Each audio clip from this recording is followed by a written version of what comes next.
W Continente presenta los análisis y comentarios del ingeniero José Isabel Blandón y Fernando Correa. Panamá, hoy es lunes. Muy buenos días, Panamá. Hoy es lunes 13 de abril, pues un día nuevo en esta pandemia del coronavirus. Pues Panamá con 3.400 casos, pues rumbo al centenar de fallecidos. Ayer debo empezar realmente felicitando a los artistas panameños por ese conciertazo que dieron ayer, pues donde nos revuelven la esperanza y nos hacen recordar que en algún momento volverán los besos y los abrazos y volveremos todos a estar unidos. En un momento en el cual pues varios empresarios panameños pues pensando cuándo será ese ansiado día después y cuáles serán las medidas que tomará el gobierno para evitar una debacle nacional. Don José. Buenos días, Fernando. Buenos días a toda nuestra audiencia que nos sigue por KW Continente y por Next TV, Canal 21. Espero que la hayan pasado bien. Bueno, no bien, por lo menos la hayan pasado en familia. No había forma de no pasarla en familia. En una Pascua. En la Pascua de Resurrección, una fecha importante para la Grey Católica panameña. Y espero que hayan meditado mucho en estos días complicados en que estamos viviendo. Bueno, 1.864.666 casos en el mundo. Y lo redondea a 1.900.000. Con 115.011 casos de fallecidos. Tenemos una velocidad en que se están cambiando estas cifras que probablemente cuando salgamos de nosotros de aquí. Ya hay otras cifras. Ya hay otras cifras, ahora le vamos a redondear. El mundo está cerca de 1.000. Las cifras están dramáticas en los Estados Unidos. Y aunque en algunos estados de los Estados Unidos se demuestra un aplanamiento de la curva, los muertos siguen en ascenso. Nueva York ha demostrado por 6 días consecutivos por muertos por encima de 740. Estamos hablando de 9.000 muertos ahora mismo todo en el estado de Nueva York. Y en los últimos 5 días han sido horribles para la ciudad de Nueva York. Pero surgen nuevos brotes. El debate en los Estados Unidos está en dos cosas.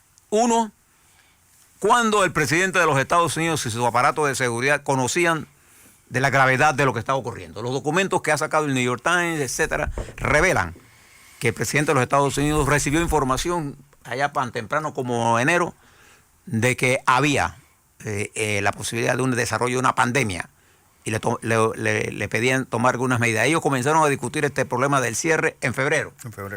Y no fue sino hasta un mes más tarde, el 15, cuando el presidente ordenó el aislamiento en algunas áreas muy tibiamente. Bueno, él ayer puso un tuit muy revelador de la situación política norteamericana, porque él dice: he estado pasando mucha parte de mi tiempo revelando las mentiras que este grupo editorial lanza contra mí. Es decir, él en vez de estar luchando contra el coronavirus, está luchando es contra la prensa libre. Recuerda que él está en campaña, sí, campaña electoral. Estados Unidos entra en campaña electoral dentro de unos meses. O sea, elecciones que todavía no saben si lo van a hacer. Entonces hay una controversia en ese país. Pero la realidad es que los Estados Unidos ha sido duramente golpeada. Es más, hoy ocupa el primer lugar en casos de positivos y el primer lugar en muertos en el mundo. Y es probable que esta mortalidad se acerque a los 35.000 muertos durante lo que falta del mes de abril y mayo. El presidente tiene la intención de abrir la economía. Entonces Bueno, y lo peor de todo es que no solamente va a abrir la economía, sino que aparentemente va a ser un llamado a que médicos extranjeros vayan a los Estados Unidos a trabajar. Mientras esto está ocurriendo en los Estados Unidos, en España se va a abrir la economía. La pandemia ha cedido, no está a la baja, está en la meseta, su parte más alta. Sin embargo, van a tomar algunas medidas para se va a abrir activar parcialmente la economía. Activar sobre todo el sector de la construcción. ¿Y por qué? Por su generación de empleo. Y el industrial. Entonces hay un debate. En Italia también la situación comienza a dar síntomas leves de mejoría. Sin embargo, Inglaterra y Alemania siguen sufriendo, sobre todo Inglaterra, que ayer su primer ministro fue dado de baja, de alta del hospital, ya está en su casa, pero está por indicaciones médicas bajo cuidados médicos en su casa. Ya salió de cuidados intensivos el primer ministro de Inglaterra, quien hizo un vehemente llamado, ¿no?, a la unidad del pueblo a inglés para enfrentar esta situación que ya él la vivió.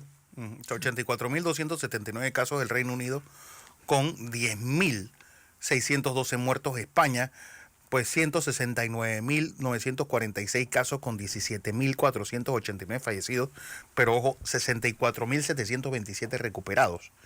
Italia, que es otro de los países donde más fuerte ha pegado esto, 156.363 casos con 19.899 fallecidos.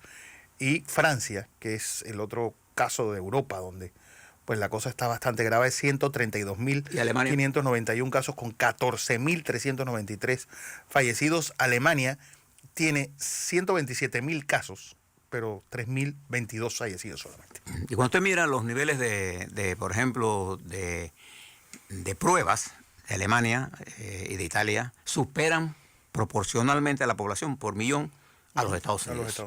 Así que cada vez que el presidente de los Estados Unidos que hayan hecho más pruebas en el mundo, sí, en absoluto. Pero en realidad esto se mide en forma relativa. ¿Cuántas pruebas por millón ha hecho? Panamá ha hecho cerca de 3.000, 3.200 creo que estamos. Si usted mide el número de pruebas que tenemos entre la población panameña, que es 4.2 millones, en pruebas entre 4.2 millones, le da el número de pruebas por millón que estamos haciendo. O sea, eso es un indicador de qué país está realmente examinando dónde está parado para poder atacar el problema. Nosotros estamos haciendo un gran trabajo en eso. En términos globales, quizás la noticia más preocupante desde el punto de vista científico y médico es el hecho que en Corea del Sur se han descubierto 15 casos de reinfección. Esto es peligroso porque está poniendo en duda los niveles de inmunidad que el virus te deja. O sea, se supone que si usted tiene el virus, usted sale del virus, usted tiene un nivel de inmunidad.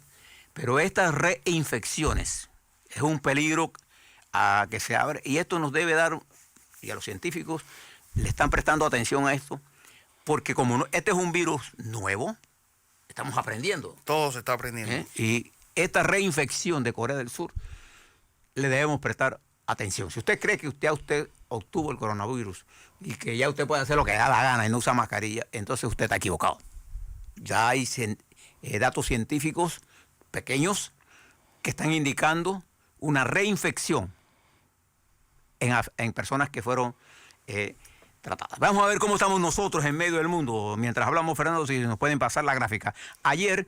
Vamos a ver la curva de la polinómica, ponga polinómica. Ahí está. Pase la otra. La otra, esa. Esta gráfica es un poco diferente a la que hemos venido presentando diariamente. Ahí está el análisis de tendencia.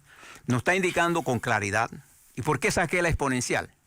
Pues sacamos la exponencial, Fernando, porque definitivamente ya no vamos a tener no lo alcanzamos. una curva exponencial en el sistema nuestro. O sea, y ahí está demostrado que seguiremos creciendo. Nosotros creemos que en el día de hoy, de acuerdo a la proyección, podríamos estar entre 4.000, ayer llegamos a 3.400, podríamos estar entre 3.560 a 3.600.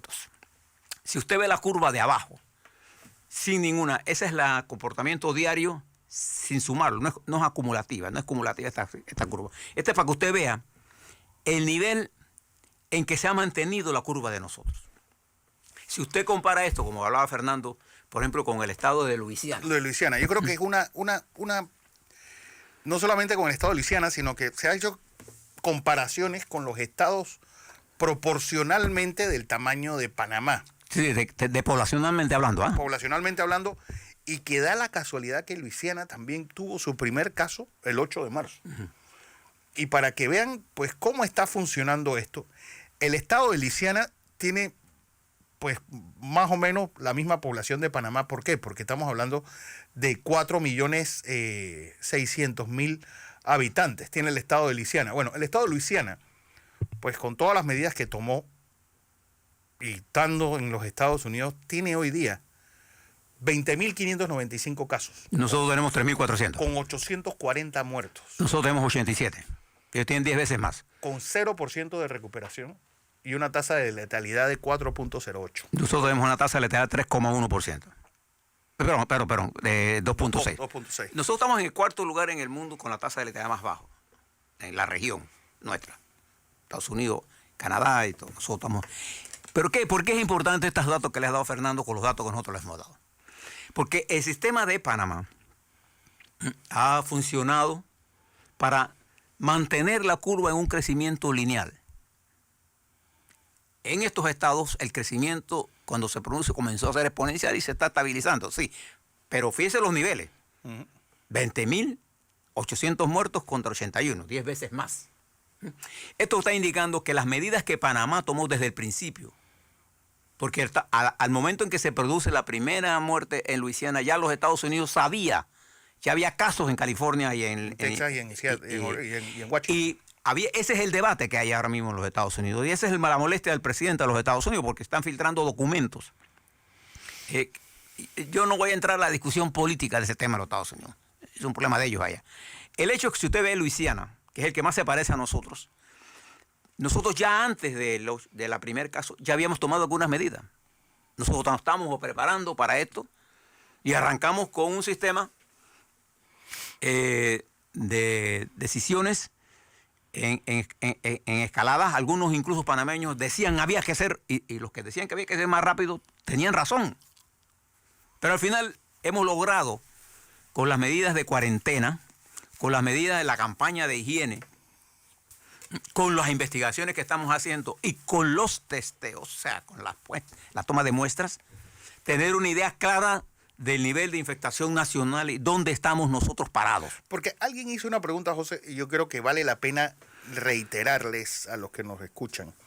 Ayer alguien preguntó si nosotros estábamos llevando a cabo esta cuarentena tan rígida, ¿por qué los casos seguían aumentando? Por una sencilla razón. Estos casos que están entrando son personas que se infectaron hace 2 semanas. Por eso es que nosotros vamos a ver ese aplanamiento de la curva, esa disminución progresiva de casos dentro de 2 semanas, cuando se haga efectivo esta cuarentena y este encerramiento que estamos padeciendo todos. Pero si usted tiene alguna duda, haga el siguiente ejercicio. Métase Fernando le va a poner en su web el correo donde usted instantáneamente tiene esto y puede ir a todos los estados. Ve a Luisiana. Ahí esa es la mejor comparación que podemos hacer. Partimos el mismo día, con el mismo problema. La misma población. La misma población parecida. Y ahí usted va a ver la diferencia entre aplicar medidas y no aplicar medidas. 10 veces más de casos, perdón, casi 10 veces más 8 veces, pero 10 veces más de muertos. Sí, 8 veces más de casos. 8 más de casos y 10 veces más de muertos, con una tasa de calidad, de calidad casi del doble de Panamá. Y fíjese los números de Panamá. Y le digo, le estamos hablando con los hechos. Yo sé que la calma se está acabando, pero es mejor que tenga más calma. No hay otra opción. El que le diga que esto se va a resolver mañana, no le está diciendo. Cuando nuestra curva dice la tendencia, esta tendencia nuestra no está midiendo el efecto de las medidas que el gobierno está aplicando. Por eso que ella siempre va a ser hacia arriba. Hasta el momento en que los números prácticos nos estén indicando hacia dónde vamos, entonces la curva hará su viraje.